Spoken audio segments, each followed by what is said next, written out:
Hello friends, आयज फ्लेवरफूल journey तुमकां घेवन येयल्या तोरांचें लोणचें।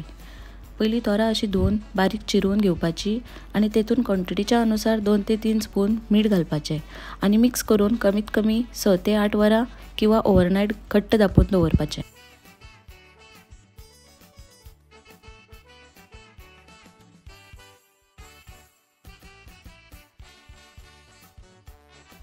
मागीर तेतून हाफ स्पून हळद पावडर, 1 स्पून मिरची पावडर आनी 2 व्हडले स्पून चांदेलकर पिकल मसाला घालपाचो। हो चांदेलकर पिकल मसाला तुमकां मार्केटान इजिली अवेलेबल आसता। मागीर तोरां बरी मिक्स करून घेवपाची आनी ताका मसालो लागपा खातीर 30 मिनटां दवरपाचें। मागीर इल्लें तेल गरम करून घेवपाचें आनी तेतून सांसवां आनी हिंग घालून फोडणी दिवपाची।